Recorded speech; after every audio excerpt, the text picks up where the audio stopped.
30, ang issue nito ay naka-steady signal yung channel 2. Okay? Ngayon, pakita ko sa inyo, naka-plug tayo. Ngayon, pansinin nyo. Ito, nakailaw. Dito, nag-normal. Channel 1, yung channel 2, nakailaw. Okay? Ibig sabihin yan ay may problema. Next muna natin itong Broadway na NVX. Ay, hindi, Broadway VX30 pala. Hindi na siya NVX pala. Broadway VX30 na professional power amplifier. Okay, Class H professional power amplifier. Ayan, iwalay na lang natin siguro yung review natin dito. Mukhang wala pa akong ni-review na ganito eh.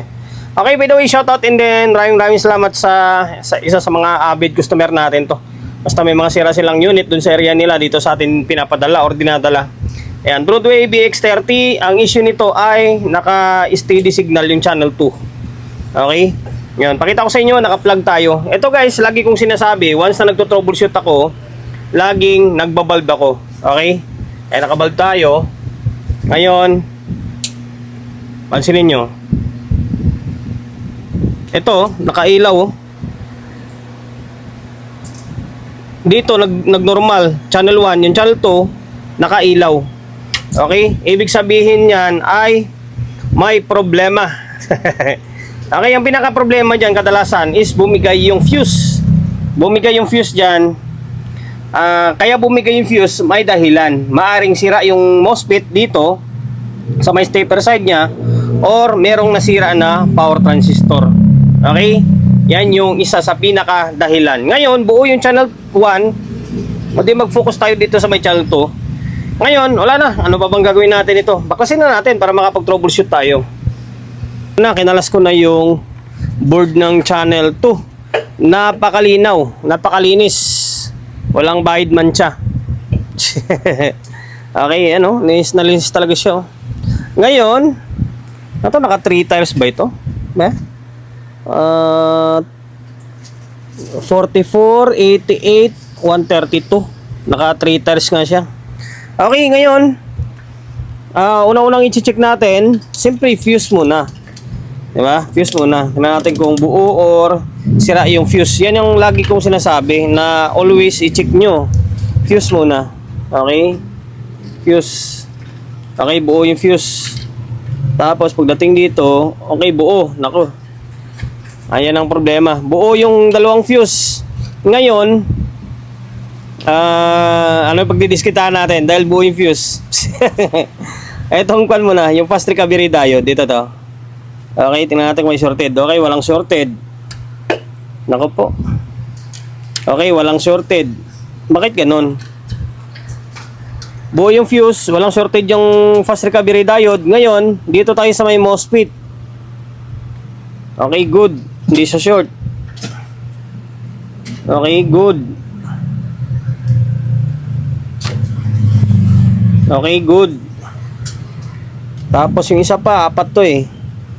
Okay, good din. Hindi rin nag-short. Buo naman ha. Ano ba pinaka-problema nito? Baka may lumuwag lang yung mga sakit nito eh. Buo. Puro buo to ang. Okay, buo. Buo. Okay, buo. Buo lahat. Ay, ito. Sa may 15 volts na sinner. Ito, check natin. Okay, walang short. Dito. Okay, hindi rin siya shorted. Bakit ganun? Wala tayong makitang sira. Isang technique pa. Pwede naman. Okay, kabit ko muna yung mga kable. Okay, bali, eto na. Binalik ko muna yung mga mababa na voltahe. Yan, yung main na supply, hindi natin kinabit. Tingnan natin kung ano magiging kalabasan niya. Okay.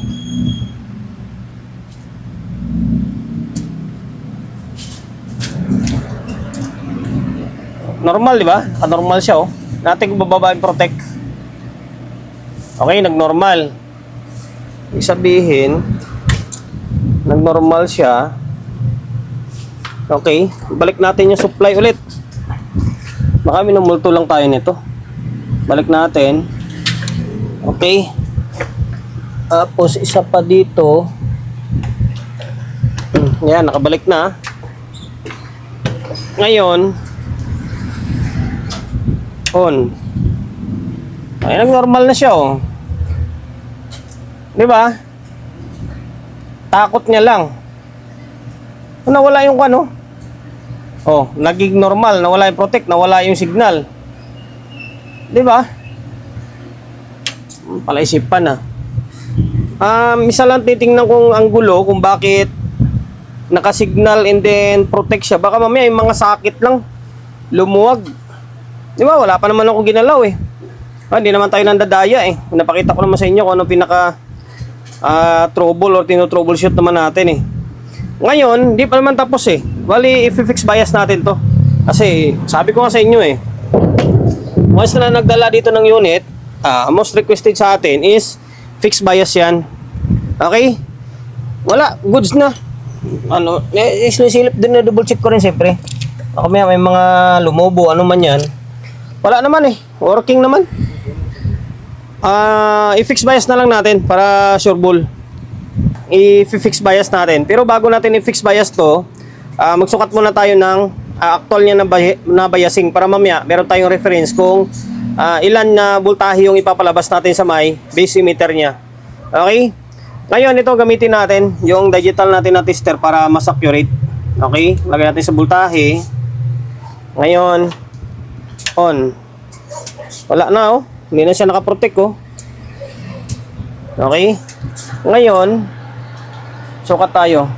Digital tester gamitin natin para mas accurate siya. Oh, mag-reverse man, eh, walang problema. And then ito guys, take note mag-ingat kayo sa pagsukat-sukat dito mamaya madisgrasya lalo. Dikit lang is madadali yan. Ayan, nasa 0.24 lang. Okay, kulang-kulang 0.25. Ang baba pala ng biasing nito. Ang baba ng biasing niya. Ngayon, itong isa,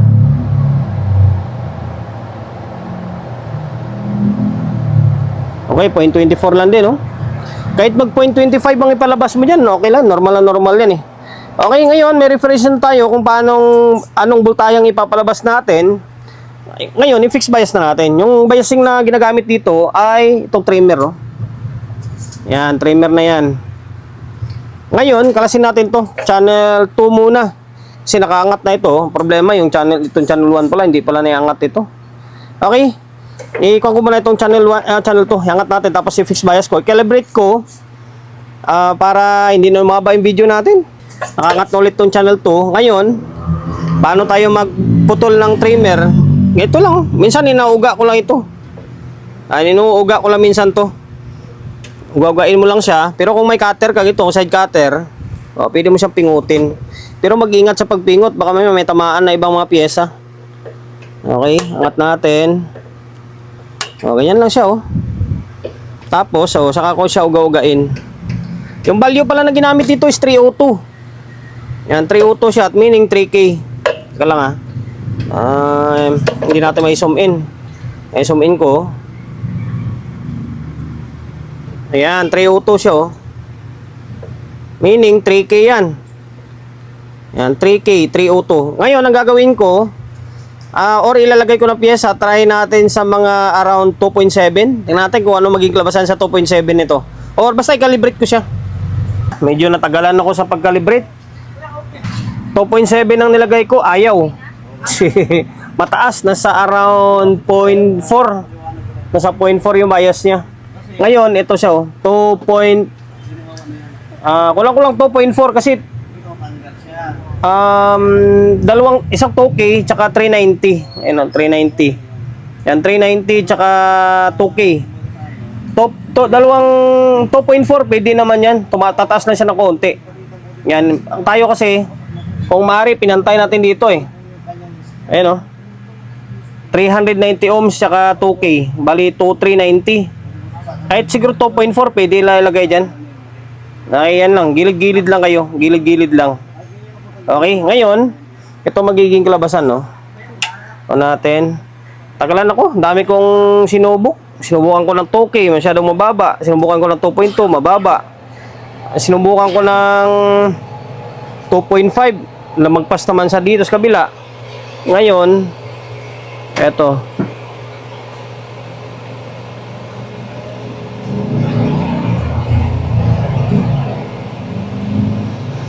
Ito, 0.27 nga siya, oh. Okay, medyo... Pero pasok pa rin naman to eh. 2.7. 2.4. Yung mataas pa rin nga, oh. Dapat siguro mga 300. Oh?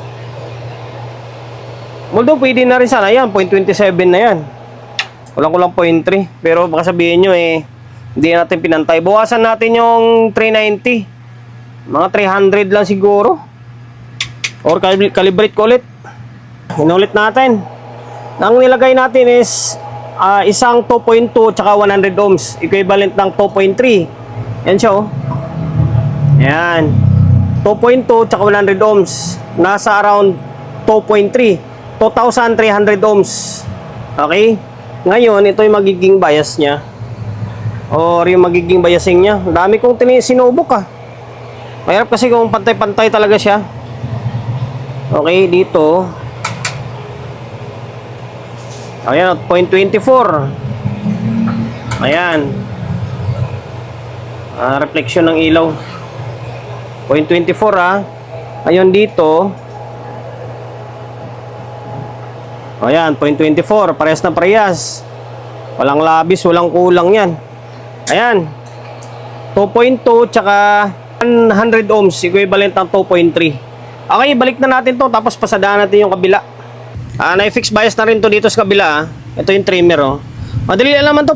Pingutin nyo lang naman ito, eh. Para matanggal itong tatlong paa niya. Ngayon kung saan ako naglalagay, dito sa gilid lang na to. Dalawang gilid lang ng paa na to. Huwag mo napansinin dito sa taas. Dito lang sa may dalawang gilid na to. Tulad niyan, oh. Sana yun? O, ayan. Ganyan siya, oh. Ngayon, ang ginamit natin dito is 250. Ay, 250 tuloy. 2.2 tsaka 150 ohms. Ayan. Mapapansin nyo or makita nyo sa kulay nyo. Yung dalawang pula, ay tatlong pula is 2.2 yan. Tapos yung brown, green, brown, 150 ohms yan. Okay? Itong kabila kanina ay 2.2 tsaka 2.2 tsaka 100 lang ito eh. Kaya medyo mababa. Ngayon, itong magiging klabasan, no? Pakita ko sa inyo. Balik natin, normal viewing. On. Okay? Antayin natin. Ano magiging klabasan niya?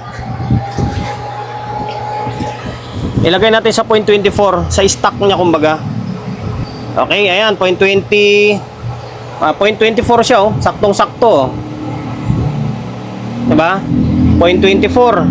Ayun, itong isa, oh, 0.23 lang. Okay, binago lang natin. Yung 100 ohms, ginawa natin 150. 150 para magiging 150 siya. Okay? Yun lang. Ganun lang kasimple. Ganyan, ang gagawin ko dyan, yung isa dyan is papalitan ko. Yung 100 ohms, papalitan ko ng 150 ohms yan. Okay? Naibalik na natin yung board or naka-fix na ito, ha. Naka-fix na yan, ha. Okay? Ayan, naka-fix na yan. Tapos ito naka-fix na. Okay? Ngayon, may nakakabit na speaker na to. Hindi na tayo magsusukat. Magsusukat pa ba tayo? Ayan. May dalawang speaker, tapos mayroong audio input. Okay, on natin. Haba lang yung oras natin eh. Yun at yun pa rin naman pupuntahan yan. Wala na siya, hindi na naka-signal yan, ha. Oh. Natin kung bababa yung protect niya. Okay, naka-normal mode na siya. Laptop natin. Okay, gumagana. Ngayon, naka-pure sub pala ito. Naka-pure sub ito.